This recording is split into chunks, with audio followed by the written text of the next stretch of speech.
낮에 점심을 두둑하게 먹어서 자칫하면 졸립니다. 그래서 졸지 마시라고 제가 아주 쉬운, 여러분들이 신앙생활 하시면서 수도 없이 반복하여 들었을 말씀을 이제 본문으로 택해서 함께 생각을 해보려고 하는데, 달란트 비유죠. 마태복음 25장에는 세 가지 비유가 나옵니다. 열처녀 비유, 달란트 비유, 그리고 양과 염소의 비유가 나오는데요, 이 세 가지 비유는 공히 천국과 관련되어진 비유입니다. 그래서 천국은 마치 이렇게 이제 시작을 해요. 이 세 개의 비유의 공통점은요, 두 부류를 대조하여 보여주고 있는 것입니다. 그래서 한 부류는 알곡신자, 그리고 또 한 부류는 가라지 신자, 이렇게 대조하여서 알곡신자가 어떠한지, 가라지 신자는 어떠한지를 이제 보여주고 있는 것입니다. 그러나 이 천국에 대한 이야기이더라도 관점은 조금씩 달라요, 각 비유마다. 예를 들어서 열처녀 비유 같은 경우에는 알곡신자의 경우에 영적인 분별력을 가지고 다가올 하나님 나라를 잘 준비한다 하는 이야기를 교훈으로 주고 있는 것이고요. 세 번째 비유는 양과 염소의 비유 같은 경우에는 알곡신자인 경우에는 생활 속에서 실천하는 신앙을 한다 하는 교훈을 주고 있는 거예요. 그리고 이제 오늘 우리가 보게 되어질 이 달란트 비유는 알곡신자의 경우에는 맡겨진 사명을 반드시 완수한다 하는 교훈을 주고 있는 것입니다. 그래서 오늘은 이 달란트 비유만 가지고 말씀을 생각할 텐데, 여러분들이 그동안에 달란트 비유로 들어왔던 수없이 많은 말씀들이 있을 거예요. 그것을 쭉 이렇게 기억을 하시면서 오늘 제가 드리는 말씀을 잘 비교해서 묵상을 하면 좋을 것 같아요. 여러분이 들으셨던 것들과 어떤 부분에서 좀 더 깊이 있게 묵상을 해야 되는지 하는 부분들을 오늘 말씀을 통해서 좀 깨닫는 그런 시간이 되면 좋겠는데, 먼저 19절을 보시게 되면 오랜 후에 그 종들의 주인이 돌아와 그들과 결산할세 하는 이 결산의 내용이 나옵니다. 결산의 날이 반드시 있다. 모든 성도는 하나님 앞에서 셈을 하는 날이 있게 된다 하는 거예요. 그래서 달란트 비유를 통하여서 당근이나 채찍과 같은 이야기를 하면 안 됩니다. 예를 들어서 봐라, 너희들 이제 마지막 날 분명히 하나님 앞에 셈을 하는 날이 오니까 너희들이 열심히 하면 하나님 앞에서 큰 상을 받게 될 것이고, 만약 그렇지 않으면 여기 봐라, 한 달란트 받은 사람 내어 쫓기지 않느냐 하고, 이렇게 한편으로는 당근으로 한편으로는 채찍으로 열심히 해 윽박지르는 듯한 그러한 내용으로 이 비유가 쓰여진 것이 아니고요. 달란트 비유를 주시는 이유는 마지막 날에 참신자가 누리게 되어질 영광스러움이 어떠하다 하는 것을 보여주기 위해서 예수님께서 달란트 비유를 해 주시는 거예요. 하나님께서 맡긴 사명이 있습니다. 그 사명을 감당할 때 처음부터 끝까지 잘하면 좋겠지만, 때로는 우리가 연약하기 때문에 낙심될 때가 있고 힘들 때가 있고 지칠 때가 있고 주저앉고 싶을 때가 있잖아요. 그럴 때 이 달란트 비유의 말씀이 우리에게 위로를 주고 격려하고 안위를 준다는 말이에요. 예수 믿고 사명을 따라 사는 삶의 기쁨이 어떠한지, 그 특권이 어떠한지를 보여주는 것이 달란트 비유라는 사실을 먼저 인식하고, 그러면 과연 이 달란트 비유가 어떤 면에서 우리에게 위로와 안위가 되느냐 하는 부분을 제가 간단하게 세 가지를 말씀을 드릴 텐데, 제일 먼저 이 달란트 비유는 우리들에게 모든 성도는 사명이 있다는 것을 깨닫게 해준다는 차원에서 큰 위로가 됩니다. 사명이 있는 것이 무슨 위로인가 하는 생각이 들 수가 있어요. 사명이라고 하는 것은 해내야 할 그 무엇이잖아요. 그러니까 어떤 사람은 생각할 때 부담으로 다가오는 거예요. 짐으로 다가오는 거예요. 야, 이거 해야 돼. 나 그냥 조용히 다니고 싶은데. 사명을 마치 해내지 않으면 어떤 하나님으로부터 큰 책망을 받거나 나중에 불이익을 당하게 될 것 같은 그런 불안감 속에서 어쩔 수 없이 해야 되는 부담, 짐으로 여기는 경우가 있는데, 사실은 그렇지가 않고요. 이 사명은 짐이 아니라 우리에게 힘으로 주어지는 것입니다. 왜 그러냐면 사람이 사는 데 있어서 내가 무엇을 위해서 사는가 하는 삶의 목표 또는 목적이 있을 때 비로소 존재의 이유와 존재의 의미와 가치를 갖게 되는데, 그게 없으면 열심히 살긴 사는데 나중에 돌아보고 어떤 생각하냐면 내가 지금 뭐 하고 있지? 이런 생각하는 거예요. 내가 지금 뭐 하고 있는 건가? 허무함을 느끼는 겁니다. 그래서 솔로몬 왕이 전도서에서 우리에게 이렇게 알려주고 있잖아요. 우리 전도서 1장 2절과 3절 보시게 되면 전도자가 이르되 헛되고 헛되며 헛되고 헛되니 모든 것이 헛되도다. 해 아래에서 수고하는 모든 수고가 사람에게 무엇이 유익한가? 열심히 살았는데 돌아보면 내가 뭐 하나 하는 생각이 들 수밖에 없는 게 인생이라는 거예요. 그런데 삶의 목표가 생기면, 목적이 생기면 그때로부터 내가 왜 사는지에 대한 존재 이유가 발생하고 거기에서 의미와 가치를 갖게 되는 것이죠. 하나님께서는요, 우리 모든 성도에게 사명을 맡기셨어요. 14절 한번 보세요. 또 어떤 사람이 타국에 갈 때, 여기 어떤 사람은 당연히 하나님이시죠. 종들은 우리들입니다. 그 종들을 불러 자기 소유를 맡김과 같으니, 하나님께서 우리에게 사명을 맡기셨어요. 그러니까 성도는 누구를 막론하고 다 사명이 있는 것입니다. 사명이 있다는 말은요, 삶의 목적을 따라서 의미 있게 삶을 살 수 있게 하시는 하나님의 배려이면서 동시에 나를 충성스럽게 여기시는 하나님의 그 신뢰의 표현이라고 보시면 돼요. 우리 모두는 하나님 나라의 완성을 위하여 할 일이 있도록 부름받은 사람들이다 하는 것이고요. 두 번째, 이 달란트 비유가 왜 우리에게 위로가 되는가? 모든 사람이 사명이 있는데 그 사명은 각각 고유합니다. 고유한 분깃을 우리들에게 주셨음을 깨닫게 해주는 것이 이 달란트 비유예요. 15절 한번 보십시오. 각각 그 재능대로 한 사람에게는 5달란트, 2달란트, 1달란트 이렇게 나눠주는 거예요. 각각 그 재능대로 5달란트를 받은 사람도 있고 2달란트 받은 사람도 있고 1달란트 받은 사람도 있어요. 여기에서 가장 큰 착각이 뭐냐 하면 우리 대부분의 성도님들이 착각하는 게 5달란트, 2달란트, 1달란트 벌써 숫자가 차이가 나잖아요. 그래서 어떤 사람은 큰 사명, 중요한 사명, 양이나 질로 이해를 하는 거예요. 이 부분에서 결정적으로 실수를 하는 거예요. 우리가 이 달란트 비유에서 가장 큰 실수는 양으로 생각하는 것입니다. 그래서 얼마나 큰 능력, 많은 사명을 감당하느냐, 이루어내느냐 이런 쪽으로 생각하는데 사실 여기에 5, 2, 1 이렇게 구별되어지는 것은 양이나 질의 문제가 아니라 사명의 종류를 말하는 거예요. 고유성을 말하는 겁니다. 5달란트라고 하는 그러한 사명을 받은 사람이 있는가 하면 2달란트라고 하는 사명을 받은 사람도 있고라고 하는 사명의 종류와 고유성을 표현하는 것이다 하는 것을 꼭 기억을 하셔야 돼요. 그렇지 않고 이걸 양이나 질로 이해하게 되어지면 어떻게 되냐 하면 어쩔 수 없이 인간이 비교를 하게 되는 거예요.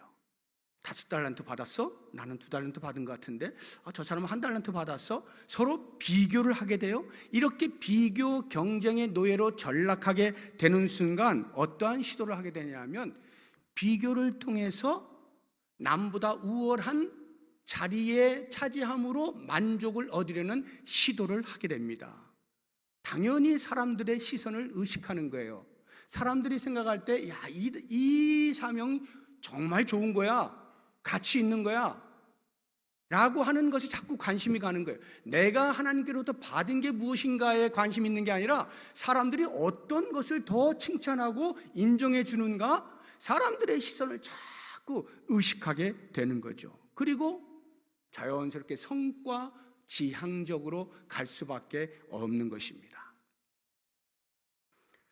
제가 수년 전에 그 마더 테레사 영화를 봤어요. 여러분도 혹시 보신 분 계시는지 모르겠는데 마더 테레사는 뭐 우리 기독교인이 아니더라도 누구든지 다 아는 사람이죠. 워낙에 유명하죠.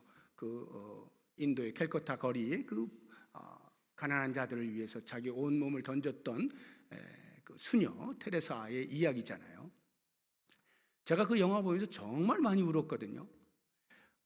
그 테레사 수녀의 그 헌신, 온몸을 던지는, 전생을 던지는 그런 헌신에 대해서도 제가 울긴 울었습니다만, 그것보다는 두 가지 이유로 더 크게 울었는데, 하나는 이 마더 테레사 수녀는 자기의 사명을 정확하게 찾았구나, 자기의 사명에 집중하는구나, 거기에 올인했구나 하는 이 부분에 대해서 제가 큰 감동을 받았고요. 또 다른 하나는, 이게 더 큰 이제 울음으로 다가왔는데, 이 마더 테레사 혼자서 그 일을 다 한 게 아니에요. 그렇게 훌륭한 일을 하다 보니까 옆에서 돕는 사람이 하나씩 붙는 거예요. 그래서 이 사람 저 사람, 이런 수녀 저런 수녀, 또 이런 사람 저런 사람이 붙어서 팀을 이루어 가지고 본격적으로 조직화되어져서 이제 봉사를 하게 되어지는데요. 그 마더 테레사의 주변에 함께 뜻을 모아서 했던 그 사람들, 저는 그 사람들을 생각할 때 너무너무 많은 감동을 받고 눈물을 흘렸거든요. 왜냐하면 마더 테레사는 지금도 제 입에서 마더 테레사, 사람들이 다 알아요. 마더 테레사는. 그런데 그 옆에서 함께 그 일을 감당했던, 이름 없이 빛도 없이 자기에게 주어진 사명이라 생각하고 끝까지 감당했던 그 사람들은요, 아무도 몰라요. 그냥 팀으로 했겠지, 이 정도지. 그 사람들이 얼마나 수고를 했고 애를 썼지 아무도 몰라줍니다. 그런데 아랑곳하지 않아요. 그분들에게는 그게 중요한 게 아니에요. 하나님께서 나에게 주신 사명이 무엇인가를 생각하고 그것을 찾았을 때 거기에 집중하는 거예요. 사람들의 시선을 의식하지 않는 겁니다. 저는 그것을 보면서 저렇게 사는 거다. 우리가 하나님으로부터 받은 바 사명이 있다면 그것이 사람들이 어떻게 평가하느냐, 사람들에게 얼마나 그것이 큰 인기로 다가서느냐 하는 것은 전혀 중요한 게 아니에요. 그것이 나에게 주신 것이냐, 이것을 찾을 수만 있다면 거기에 올인하면 되는 거예요. 이것이 가장 큰 행복이고, 달란트 비유가 바로 우리에게 그것을 알려주고 있다는 것이죠. 그래서 중요한 것은 내가 하나님께로부터 받은 사명이 무엇인가를 찾는 것 굉장히 중요하고요. 그 다음에 찾았으면 그 사명에 집중하는 것 아주 중요합니다. 그리고 한 가지 더, 그렇게 내 사명이 하나님으로부터 받았기 때문에 귀하고 중요한 것이라고 한다면 다른 사람이 받은 바 사명에 대해서도 내가 무관심하면 안 되는 거예요. 그건 내 사명 아니니까 무관심하라고 내 사명에 집중하라는 뜻이 아니라 존중하라는 거예요. 내 사명이 내가 하나님으로부터 받은 바 존중받아야 할 가치를 인식할 수 있다면 다른 사람이 받은 바 그 사명도 그 사람이 하나님 앞에 그 사명을 통해 영광을 돌린다는 생각에 존중하는 거예요. 그렇게 되어질 때 각자 자기의 자리에서 최선을 다하는 집중 속에서 전체가 건강하게 세워져 가는 이 놀라운 비결이 여기에 있는 거죠. 마지막 세 번째로, 달란트 비유를 통해서 우리가 왜 위로를 받을 수가 있느냐, 그것은 사명을 완수하는 데에 필요한 에너지가 있잖아요. 힘이 있잖아요. 능력이 있잖아요. 그 능력을 하나님께서 공급해 주신다는 사실을 알게 해주기 때문에 우리는 이 말씀이 얼마나 큰 위로가 되는지 모릅니다. 16절 한번 보세요. 5달란트 받은 자는 바로 가서 그것으로 장사하여 또 5달란트를 남기고 그것으로 장사했다. 주신 달란트로 일을 하는 거예요. 하나님께서 우리에게 고유한 사명을 맡기셨어요. 그런데 그 사명을 완수하는 데 필요한 힘도 함께 주시는 거예요. 얼마나 감사한 일입니까? 그래서 우리가 사명을 완수하는 비결은 다른 데 있지 않고요, 하나님을 신뢰하는 데 있어요. 어떤 하나님이냐? 능력이 충분하신 하나님, 그리고 은혜가 충만하신 하나님. 능력이 있는데 안 주시면 어떻게? 주신다면 은혜가 충만하신 하나님이에요. 그리고 그 하나님은 나보다 더 고집이 세신 분이에요. 반드시 이루게 해주시겠다는 거예요. 우리에게 사명을 주셨을 때는 우리로 하여금 그 사명을 완수할 수 있도록 하나님께서 모든 걸 다 지원해 주신다. 내가 너로 하여금 반드시 이룰 수 있게 해줄게. 하나님의 열심과 하나님의 고집이 우리보다 훨씬 뛰어나요. 그러한 하나님을 신뢰할 수만 있다면 우리는 우리에게 맡겨진 사명을 반드시 완수할 수가 있게 되는 거예요. 그래서 사명을 완수한다 할 때는 어떤 일을 꽉 물고 내가 하고야 말 거야 이렇게 할 필요가 없어요. 하나님이 어떤 분이신가를 알고 그 하나님을 신뢰하는 가운데에서 사명 완수는 자연스러운 반응으로 나타나게 되어 있는 것입니다.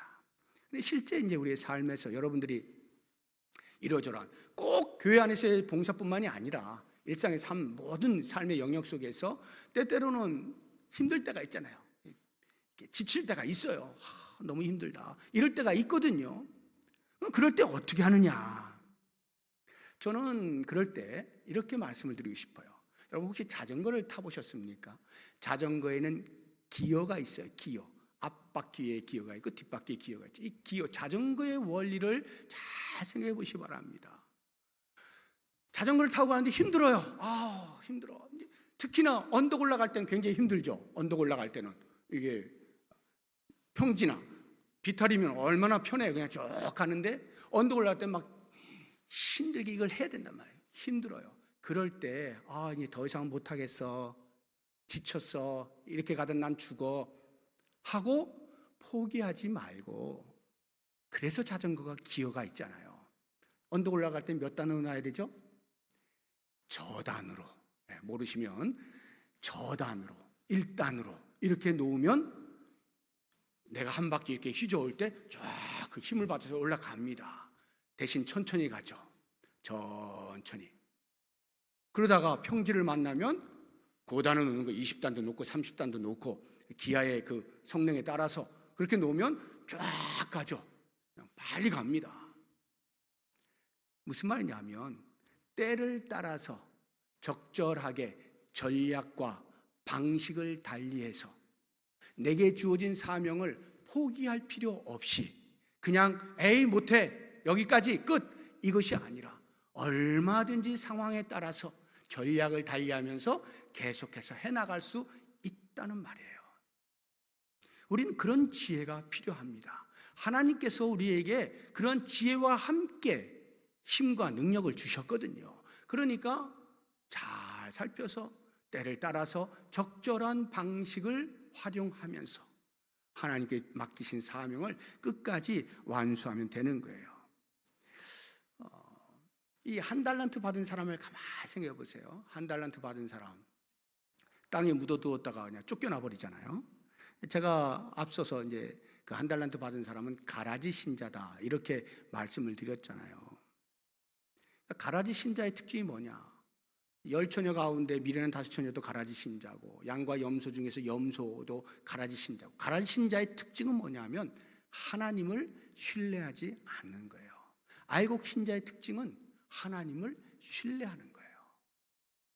겉으로는 잘 몰라. 그런데 이 내면에서부터 하나님을 깊이 신뢰하는 사람은 절대로 중간에 포기하지 않습니다. 계속해서 가요. 왜? 하나님이 가게 하신다니까요. 하나님이 사명을 완수할 때까지 가게 하셔요. 그 하나님을 신뢰하는 사람은 계속 가게 되어 있는 거예요. 한 달란트 받은 사람 한번 보세요. 24절 25절 보세요. 한 달란트 받았던 자는 와서 이르되 주인이여 당신은 굳은 사람이라 심지 않은 데서 거두고 해치지 않은 데서 모으는 줄을 내가 알았으므로 두려워하여 나가서 당신의 달란트를 땅에 감춰두었었나이다. 보소서 당신의 것을 가지셨나이다. 이 한 달란트 받은 사람은 하나님을 제대로 알지 못하는 거예요. 하나님이 이렇게 달란트를 맡겨주실 때 그거 남겨야 되는 거로만 생각을 해서 혹시 잃어버리면 하나님으로부터 더 큰 책망 받을까 봐 원금이라도 드리겠다라는 심정으로 이렇게 한 거예요. 그냥 어떤 수치적으로 보면 괜찮은 거예요. 원금 안 까먹었으니까. 그런데 하나님이 뭐라 그러셔요? 그 다음 보세요. 26절 보시면 그 주인이 대답하여 이르되 악하고 게으른 종아, 나는 심지 않은 데서 거두고 해치지 않은 데서 모으는 줄로 내가 알았느냐? 그러면 내가 마땅히 내 돈을 취리하는 자들에게나 맡겼다가 내가 돌아와서 내 원금과 이자를 받게 하였을 것이니. 하나님께서는 무엇을 너 얼마큼 남겼어? 따지시려고 맡기신 게 아니에요. 하나님을 얼마나 신뢰하며 살아가고 있는가? 우리를 향한 하나님의 배려고 우리에게 맡긴 사명을 통하여 인생의 참된 목적을 깨닫고 삶의 존재 이유와 가치와 의미를 깨달으며 살아라고 우리에게 주신 은혜란 말이죠. 그런데 그것을 마치 하나님이 계산하는 사람인 것처럼 계산 제대로 못하면 큰일 날까 봐 땅에나 묻어두고 하는, 이렇게 하나님을 제대로 알지 못하는, 하나님을 신뢰하지 못하는 이런 사람은 가라지 신자란 말이에요. 껍데기는 신자처럼 보이는 사실은 아닌 이런 사람들. 그러면 알곡 신자로서 예수를 제대로 믿고 있는 우리들의 입장에서는 우리에게 맡긴 사명이 무엇이 되었든지 그것은 반드시 하나님께서 이룰 수 있는 힘도 공급해 주신다. 그 하나님을 신뢰하고 있으면요, 우리는 계속 가면 되는 거예요. 이제 말씀을 정리해 보죠. 모든 성도에게 사명이 있는데 그것은 곧 우리에게 삶의 의미를 이야기하는 것이고, 그 삶의 의미가 각각에게 고유하게 주어져 있다. 그러므로 우리는 하나님으로부터 받은 바 사명이 무엇인지 각 사람이 각자 자기의 사명을 발견할 수 있어야 되고, 그리고는 그 사명을 끝까지 감당하게 하시는 하나님을 신뢰할 때 반드시 마지막 날 결산하는 날이 오면 하나님, 제가 이렇게 살았습니다 할 말이 있게 되어진다는 사실을 꼭 기억하시면서 이 달란트 비유를 통하여 하나님이 우리에게 얼마나 큰 위로를 주시고 격려하고 계속해서 갈 수 있게 하시는지를 생각하면서 감사와 감격으로, 이제 특별히 5월 25일에 임직식이 있는데 임직식을 앞두고 있는 우리 피택자들은 말할 것도 없고, 우리 사랑하는 성도님들 한 분 한 분이 이렇게 맡겨진 사명 끝까지 완수할 수 있는 삶을 살게 해주십시오. 기도하시면서 준비하는 은혜가 있기를 바랍니다. 이제